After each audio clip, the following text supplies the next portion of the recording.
Let's see. Who else is on here that I can pick on? Um, no. So we have what we know. We have what we know we don't know. Now, what's the size difference between your first piece and your second piece? Is there a size difference? Significant size difference. How many people were thinking we should just do the whole other part of the circle? Oh yeah, yours is pretty different, isn't it? Yeah. How many people were thinking that it should just be the whole pie of the stuff that I don't know? All right, cool, cool, cool, cool. So what we're going to do now is we're going to cut a third piece of pie.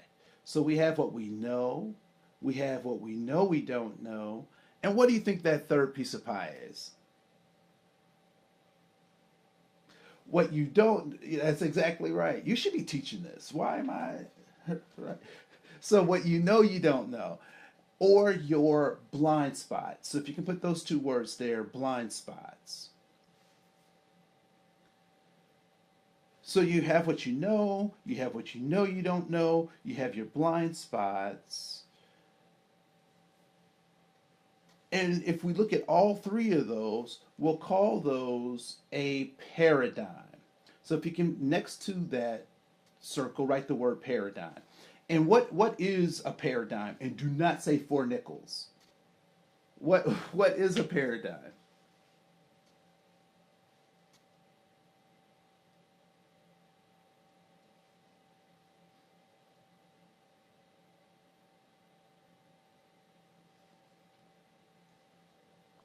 All right, other folks. Okay.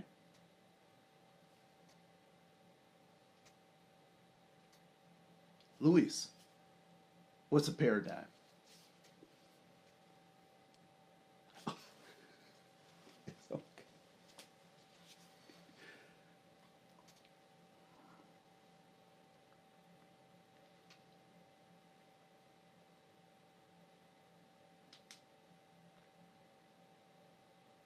Yeah. Yeah. And I use a simple version that is simply the way we see the world, right? So whose primary responsibility was it to give you your first set of paradigm or expose you to a paradigm? Your parents. Who else? Your teachers, possibly peers, your family, the people who helped raise you, right? Friends. Yeah, right? So, first of all, what do you see as problematic with this great gift of a paradigm? What's problematic with giving someone a paradigm?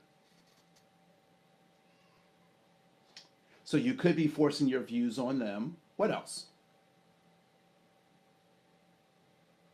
It is limited to your own experiences.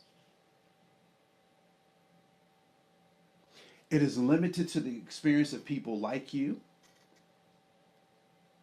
All right. So has anyone ever received a copy of a copy of a copy of a copy? Has that ever happened to someone? Oh yeah. So once it's been copied five, six, maybe even 10 times, does it look exactly like the original? So in a lot of ways, it's diluted. It's hard to read. So what happens in that process? Oh, go ahead. Yeah. Sometimes people put notes on it, or there's lint or hair that gets copied in the process, right? So it doesn't look exactly like the original. Why is that?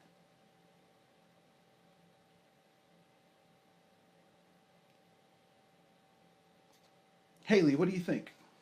Okay, so people interpret people's interpretation. That it's kind of say more about that.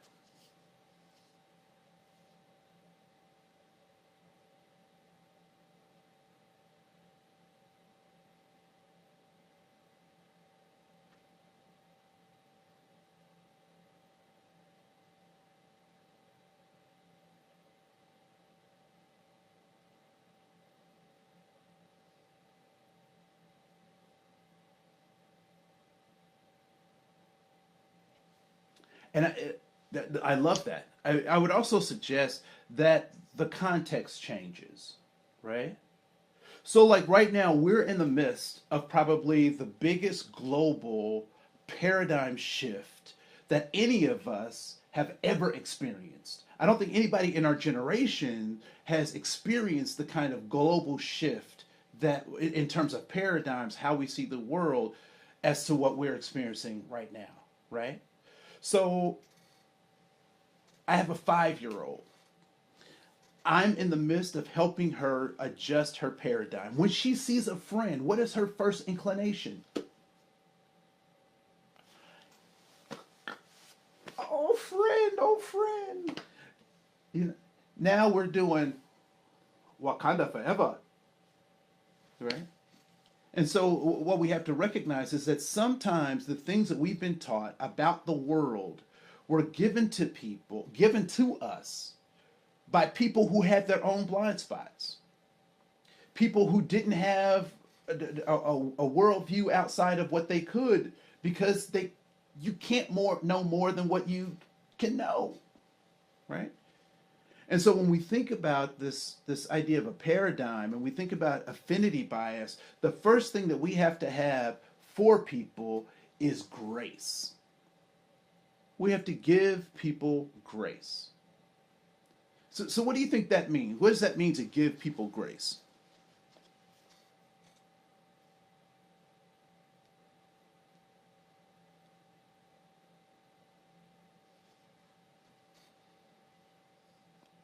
Space to learn, to flip out,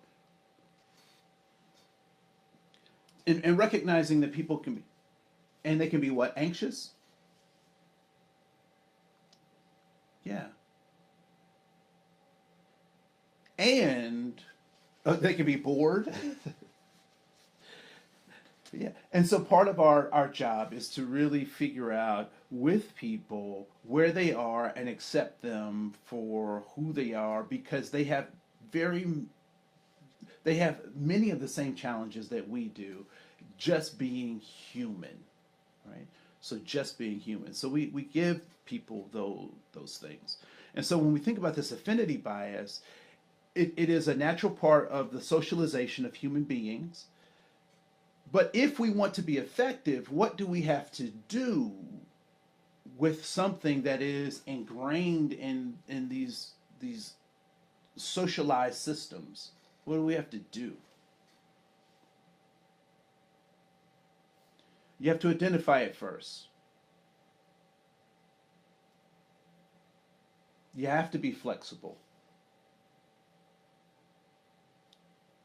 willing to change and willing to learn.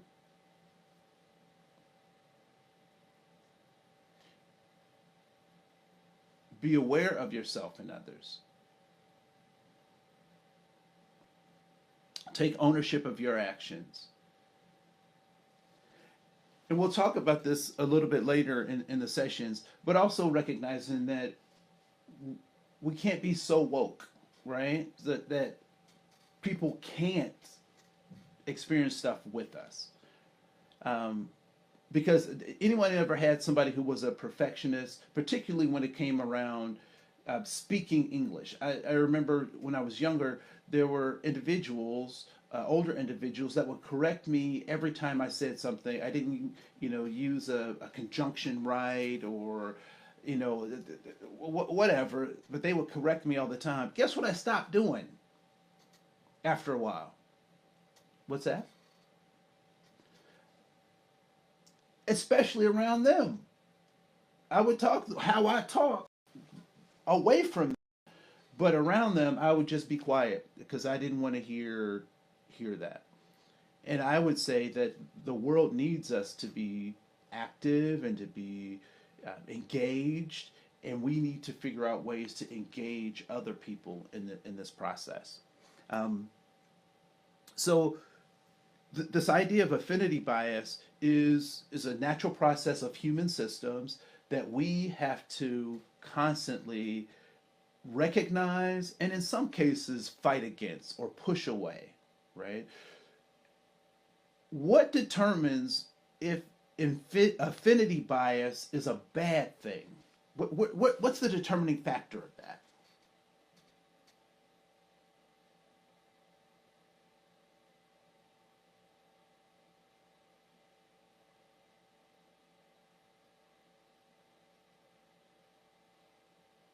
Okay.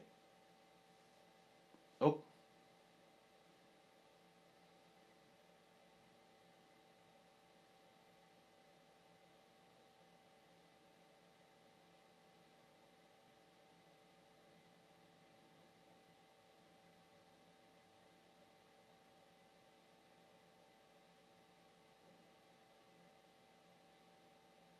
okay.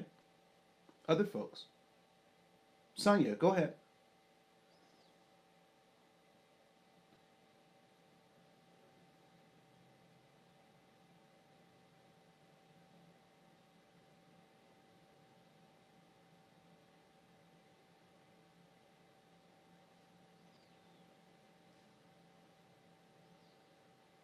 Mm-hmm. So when strategic thinking and problem solving and trying to come up with solutions that could be problematic.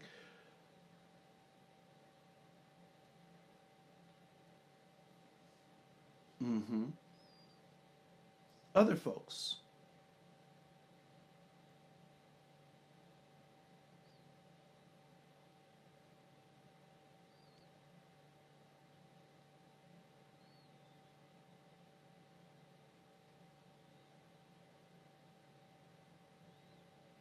Yeah.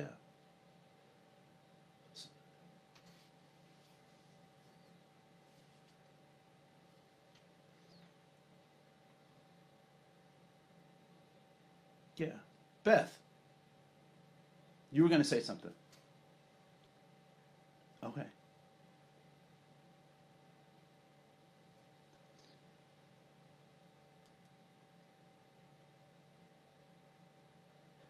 So what I like to offer is something even more simple than what you guys did eloquent job with that. Um, I think those things become problematic when they don't help us achieve our goal. When they don't help us achieve our goal, right? So it is my belief that all human behavior is goal directed. All human behavior is goal directed. And so if I'm trying to solve a problem, I have to be clear about what that goal is. And then I recognize that I need to do and be however I can to help achieve that goal. So if all human behavior is goal directed, then if my behavior is not helping me reach my goal, then that's a problem behavior. So if someone, and let's take an extreme case. Let's say someone is bigoted. When can I help them not be bigoted? When can they be helped?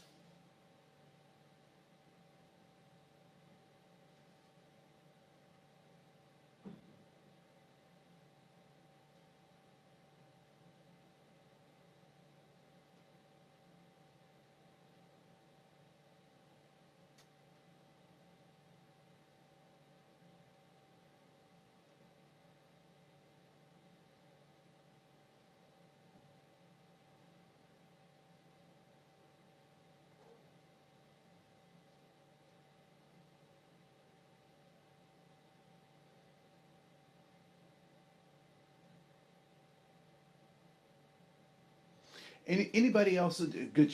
That's a great comment. Anybody else work with small children? Anybody else? Okay. So, Kristen, give me a an example of when you made a kid do something. When you made them do it.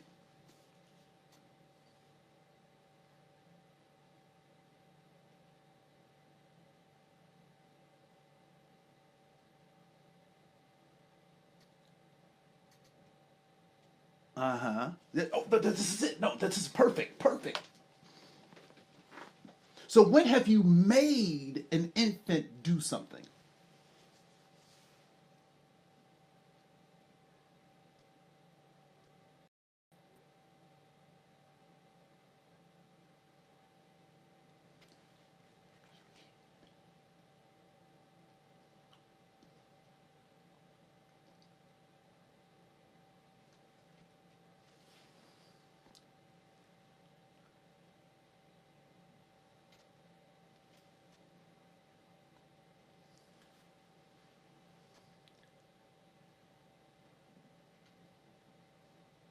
And when did the baby eat? When did the baby eat? No, when did the baby eat?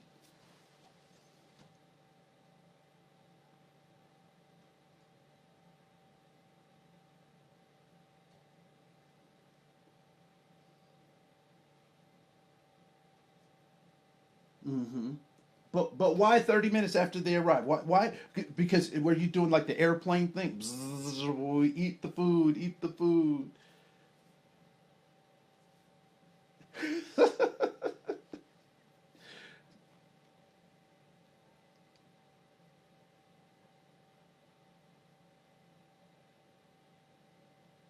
Yeah.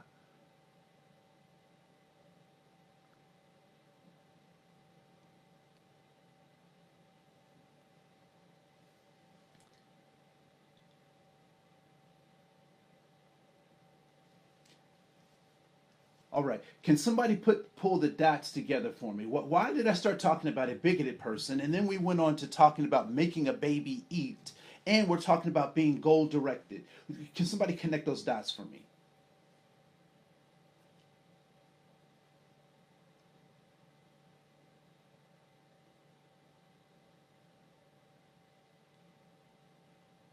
Yeah. So if I'm exhibiting a behavior and it's working for me, you can offer me all sorts of stuff. You can do all kinds of gymnastics, but I will not adopt that until I figure out that I need to eat, right? Or I need this relationship, or I need to get this thing done. And so part of our job as influencers is to shine a light on developing that help people reach their goals and to show them gaps or possibilities that they could be experiencing if life was a different kind of way. If I received a paradigm that looked a particular one way and I operated with that, there's so many things I would be missing. But since I've traveled and I've been all over the place, I've gotten to see other people's paradigms, other people's circles who have different blind spots than I do. And so we're all kind of walking and mingling and recognizing how we're different and how we're similar. And so I kind of want to leave you with that as the major part of our bless you. Um, so I also get access to PowerPoint slide one, and we'll continue through as we get any concerns.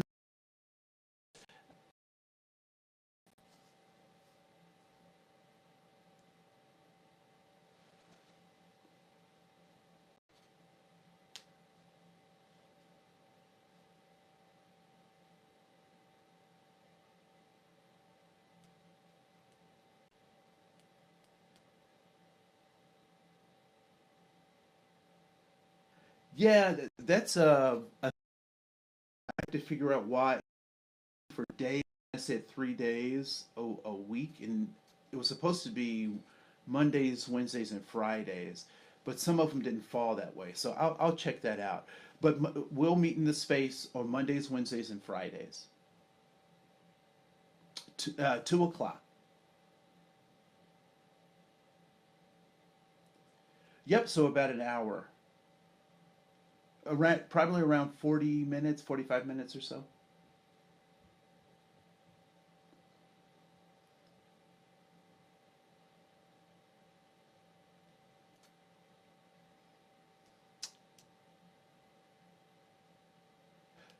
Yep. I'll put that in the LMS, the management, and I'll give you alarm. So all right.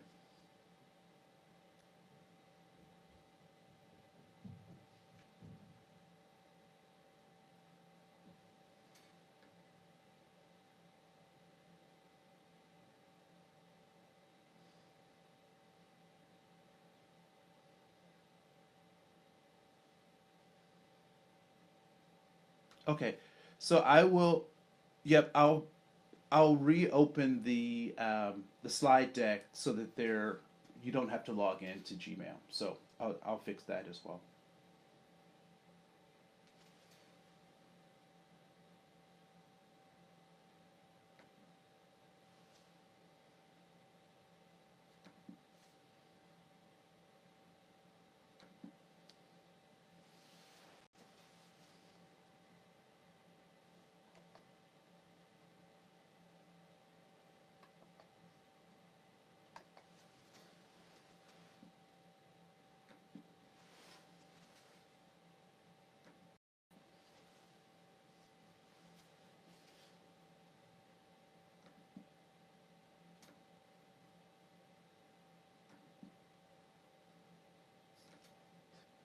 Sorry.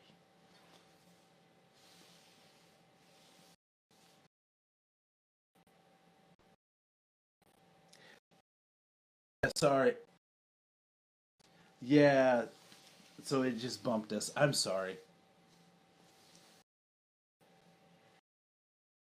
We'll see if it.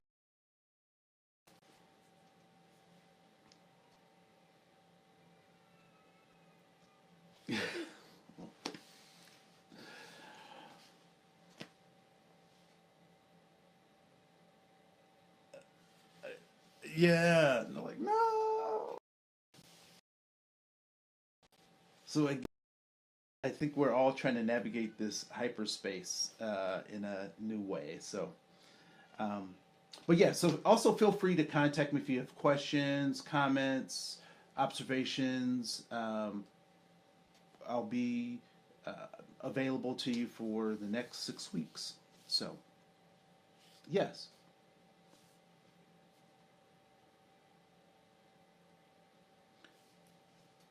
it's in the LMS.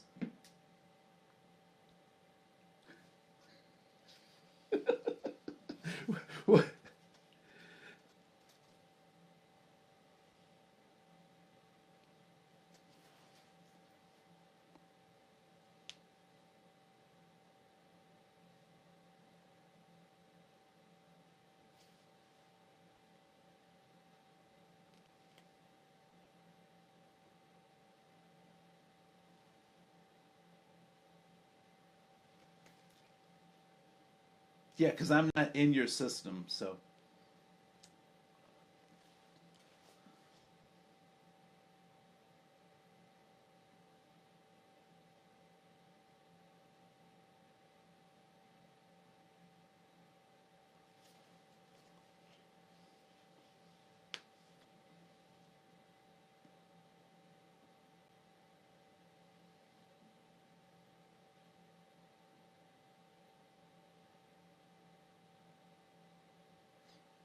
correct.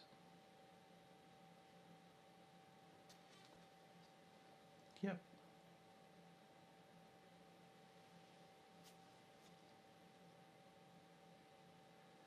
Well, thank you so much for joining us. Any other questions? Angie, you look like you had a question. Okay.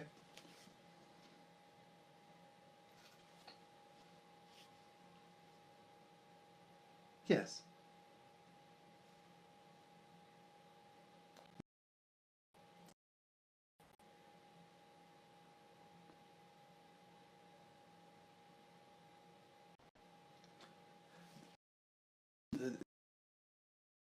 Is and stuff like and stuff that we'll talk.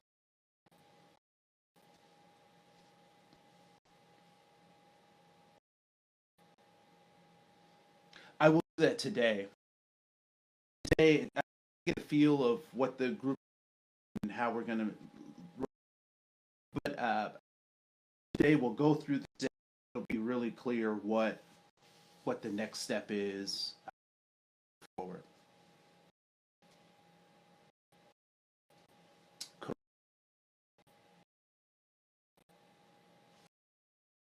Process work. Do you like this format or okay? Cool, cool, cool. All right. Well, with that, I will thank you so much for your time. Sorry we got bumped. I'll make sure that next time. But uh, thank you. All right. Bye.